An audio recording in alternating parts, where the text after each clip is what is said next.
Alright, this is your video for how to finish your weaving project and take it off of the loom. One of the first things you're going to do is you're going to take your stick that you found out in the yard. You want to make sure that that stick is roughly about an inch or so longer than your design on either end. It's fine if it's a little bit less or a little bit more, just not so ridiculous that it overpowers your design here. You want to make sure that it is roughly as big around as your pinky, no bigger. And you're going to take this and you're going to weave this in. So I'm just going to shimmy my design down just a tiny bit. And I'm going to take it and I'm going to go under, over, all the way across.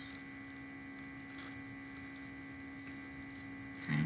And it will give you a little resistance just because it's a stick and it's not a smooth item. Okay, so if it's fighting you, that's pretty normal. All right, and you're just going to put that in until it's even all the way across, and you're just going to let it sit there. Okay.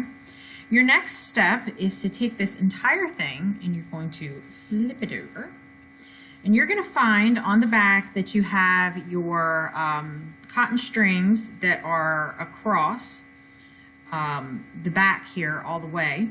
You are going to very gently get your needle up underneath of this and release these strings off of your loom.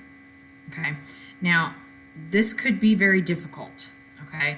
You're probably going to end up bending these in the process, and that's okay.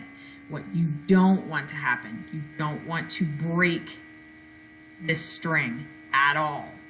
Okay. So the best way to do this is just be super gentle with it. And you might have a fight on your hands, like I'm having. Okay. So it would help to bend your backing board up a little bit, kind of like I've done here. But don't bend it in half. I'm just kind of bending it gently. And now I'm able to start releasing them.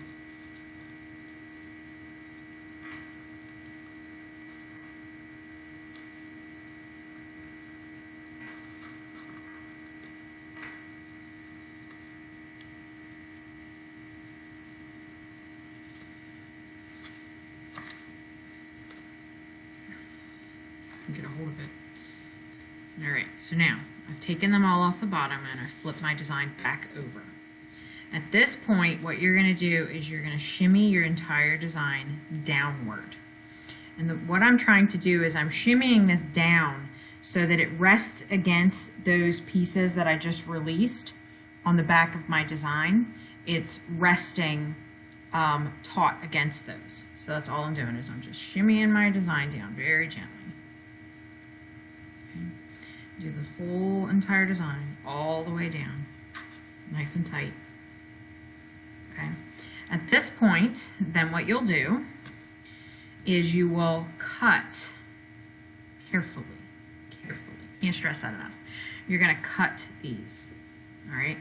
Now, I prefer to cut them on the back because I want them to be as long as possible, because I'm going to take every two and I'm going to tie them together. So what I'll do is I'll flip this whole thing over.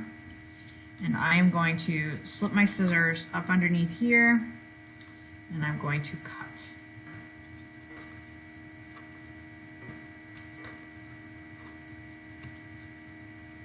Okay. I'm going to double check and make sure that it's released all of them.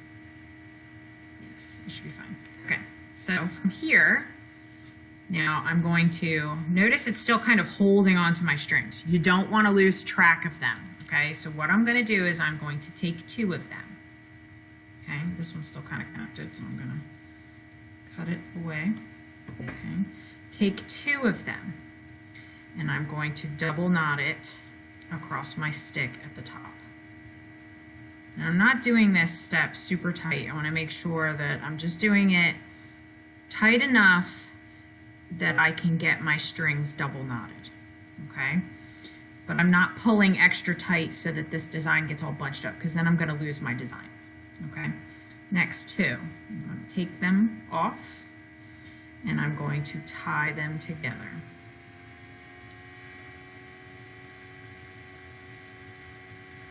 just double knotting, regular old double knot. Okay. Next two.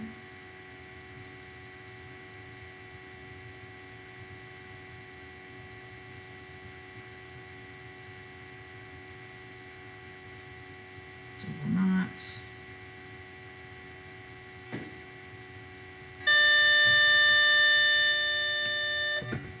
Last two.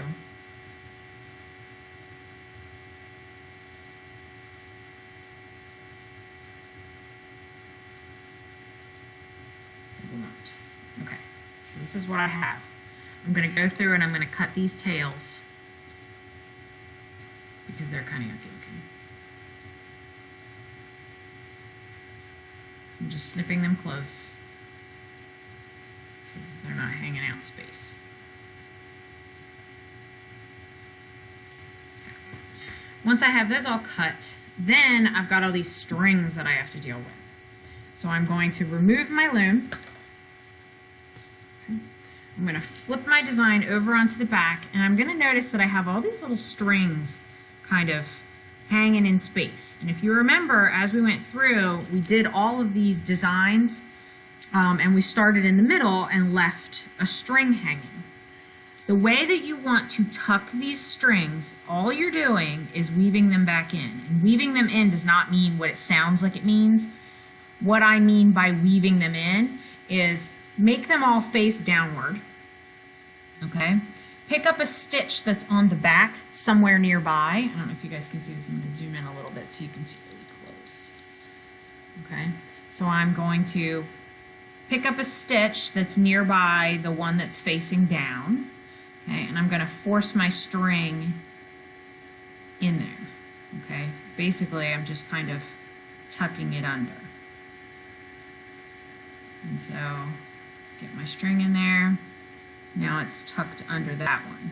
Down here a little further, I might do it again.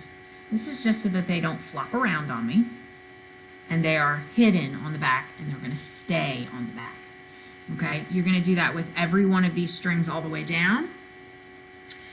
As far as these long ones on the side, if you did any crochet chain weaving and you need to factor in these tails, you can pull them in and tuck them down, just like I'm doing with these. So I pull them inward, I find a place to put them, maybe here. I will tuck them in to that space, if I can get them to go in there right now. They don't want to cooperate.